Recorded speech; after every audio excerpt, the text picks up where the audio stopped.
Welcome to the Pinpoint Trader review of the Dow Jones for the 12th of August 2014. Just before the start of the trading session, which is in the white part of the chart there, we can see that just beforehand the market moved sharply lower in two selling bars followed by two test bars. So there's a pretty good clue there what the market's likely to do when it actually opens, because what's happened here is that they've marked the market down. There's a bit of selling around, the selling starts to disappear, the buying comes back in, and then we see the selling disappear. And as I move forward in the chart, you will see a second retest. Look at the volume now in this bar. You can see it increasing significantly. I'll just go back there. An important point here, because the market traded down to the previous low as well. And then we see prices moving higher, trading above the 16,550. That's the BRN for the market at the moment, the big round number. And then prices moving higher. Keep an eye on the volume. You can see this as well. We're heading back to, what have we got here? We've got a selling area, so we can see prices trading up to there as well. Plus we've got previous day's close and also the daily pivot in the way as well. Confirmation of the volume there. You can see that with the green bar, prices trying to take out the previous day's close and struggling there. And you see the selling, but you know why we have the selling, and that's because of this to the left. Here we have selling coming into the market. The market's tested, but there's nothing to move it higher, which makes perfect sense really, unless there's an economic news item.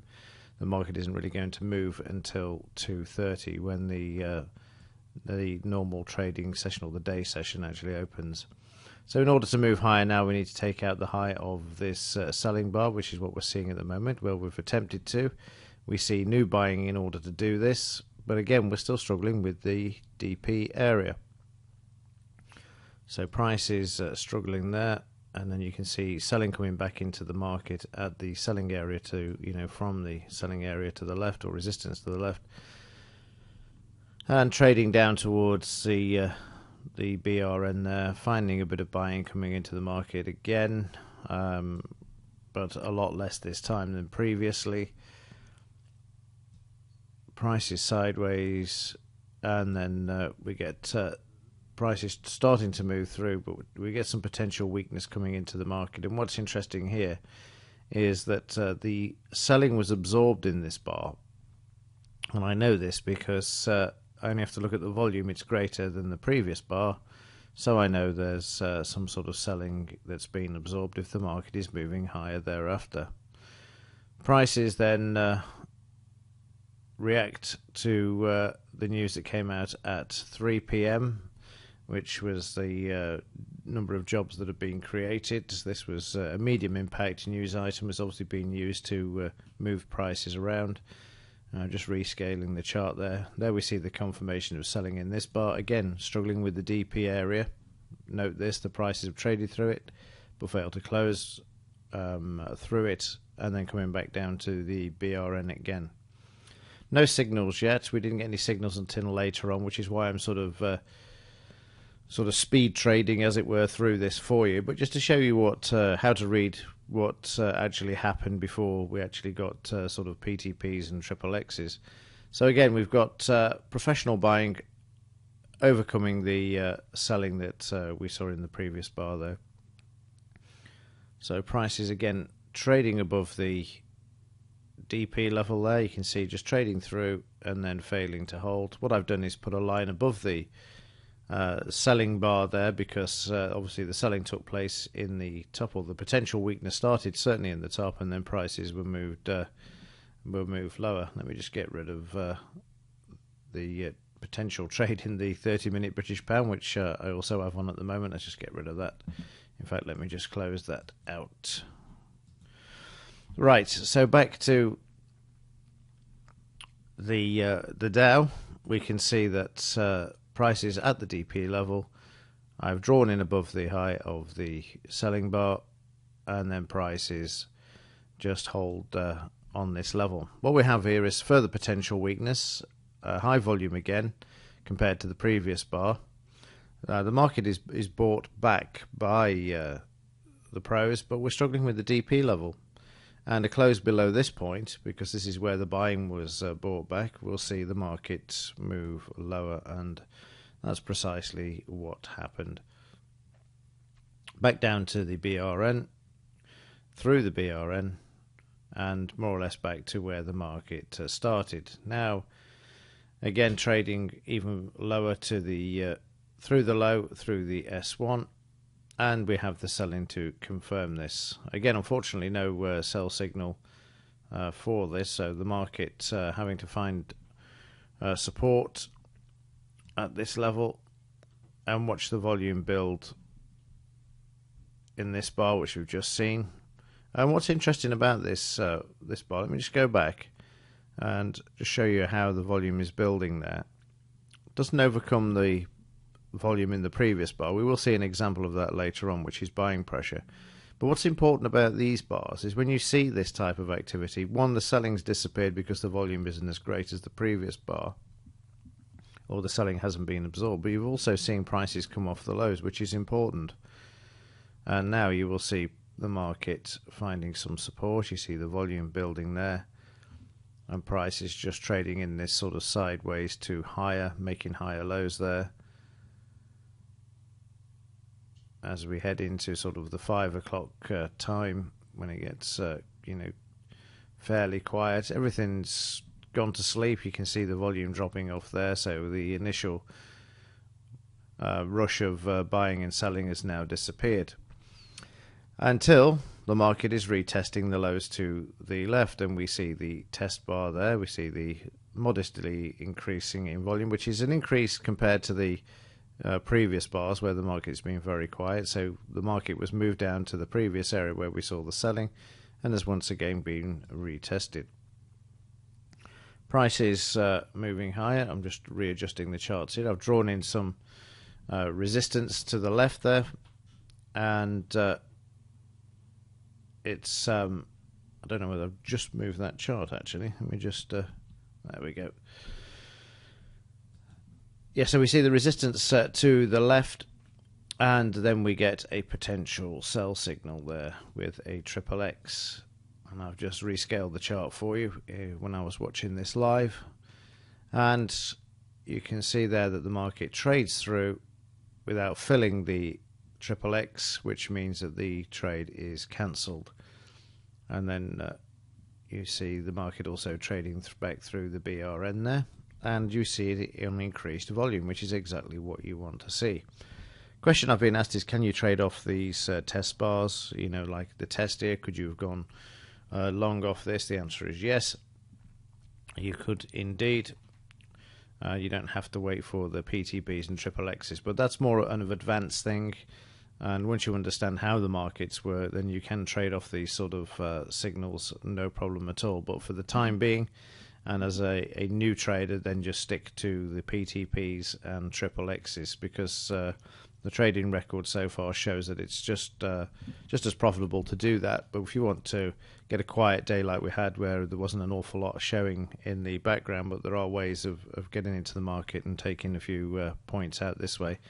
There's also even more advanced stuff like trading in different time frames to see how the test is actually created. But they say that's advanced stuff, and a lot further down the line. So at this point, what I'm doing is trying to put into your subconscious mind how to read the market, so that immediately you look at the chart, you know exactly what's going on.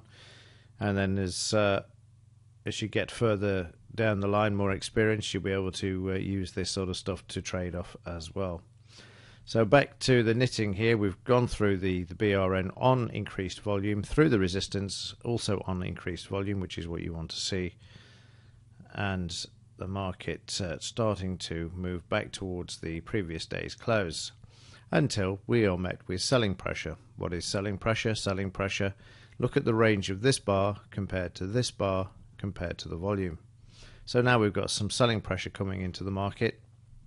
And if I really wanted to throw something else into the mix, I'll guarantee you from this high to this low, this market will be sitting at a 76% retracement. And again, I must iterate, I'm only telling you this because we haven't had any other signals, and showing you how you could have read the market if there was no automatic signals and still made some money out of the market. Like I say, it is more advanced, and there will be specific videos actually showing you this and how to interpret it on each individual signal. So what I'm doing is just giving a sort of an overview here at this time. So more on that later on.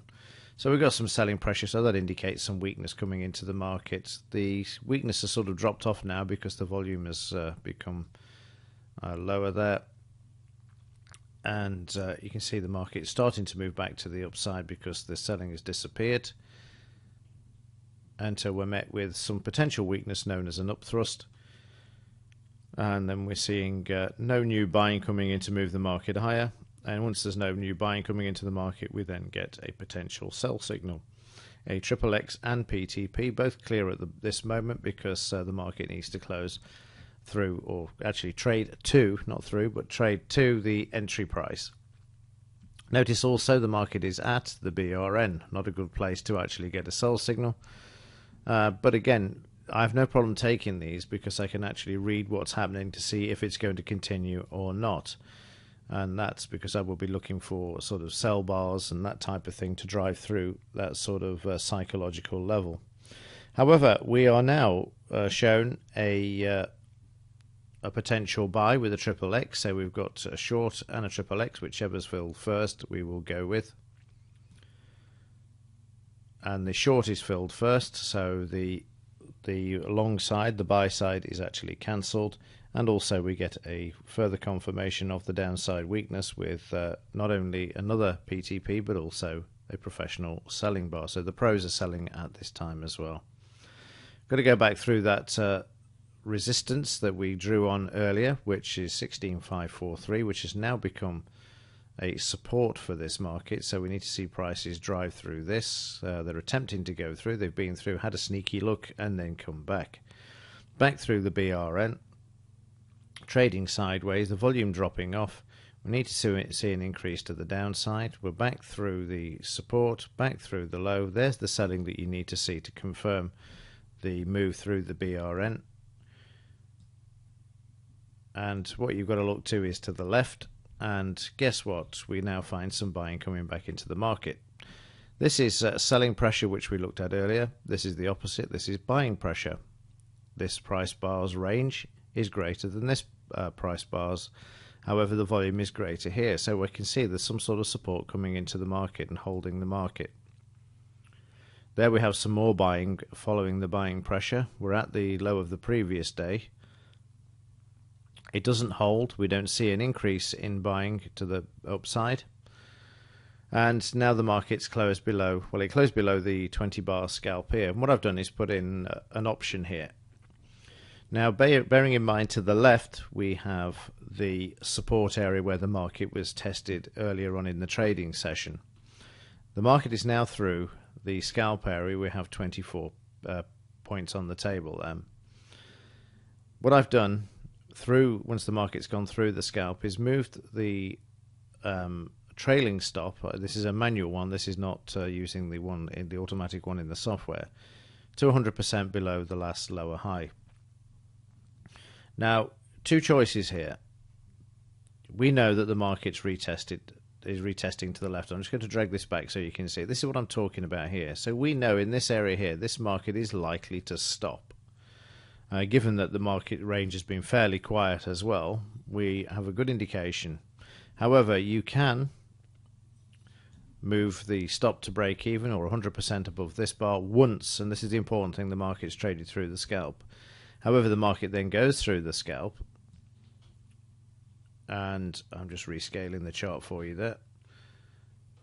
And we see, watch the volume in this bar. This is why it's important to know what's over on the left-hand side of the chart and where the market's previously tested. So I'm just going to do this again for you. Watch the volume, and you can see straight away that we've got that sudden increase. And why has that happened? It's happened purely and simply because of what's over here.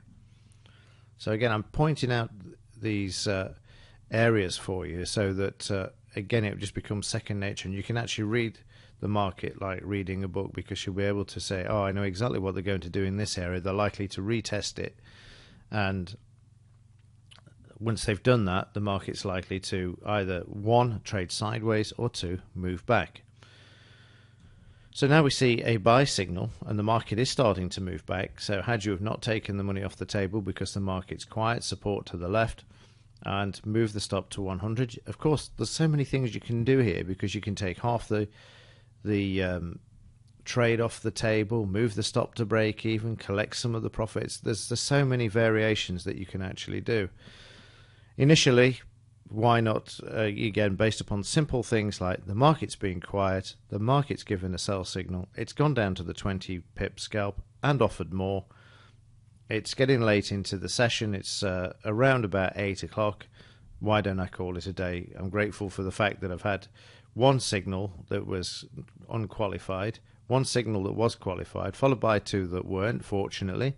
The market trading down to the previous area of support, around 28-30 pips max, and call it a day. So now the market's attempting to move back. You see the market going through the trailing stop. Had you have used that technique, when the market's moving and there's volatility in the market, this is a great way of keeping and locking in profits. But when the market's quiet, sometimes it's better to have to let common sense prevail and take the profits, and not let greed rule, and hope the market's going to break out and continue to the downside. Because if it's been quiet up until 8 o'clock at night, it's very rare, trust me, that the market will actually change its nature by that point. It will just continue to do what it wants to do and remain sideways. And here we see that 100% being taken out. You will see the buy signal disappear in a moment on the completion of the third bar, which is a shame really, because you can see the greyed out lines there for the entry price and the scalp, because the market, in its inimitable style and characteristic of the Dow, managed to rally back all the way back to the recent resistance before the close, which you will see in just a second. And there you go. What have we got to the left? We've got resistance. This is where the sell signal came in, and this is where the market is going to find some resistance, and you can see that there, 2 buying bars, and then you will see a potential sell signal come in, which is too late in the session. That's the grey shaded area shows that the market is about to close, and that's what you're seeing there. So on the whole, a very quiet day, but an interesting day, certainly with how the market played out. It was very predictable as far as interpreting the volume and the other price bars, the test bars, in order to see where the market was likely to trade to and what it was going to do. Well, that's it from me for today. All things being equal, see you in the next edition. As ever, thank you for your support, also for having the patience to watch this, as it's not the simplest of things, and also they are quite lengthy videos as well. So, as ever, thanks. I will see you in the next one.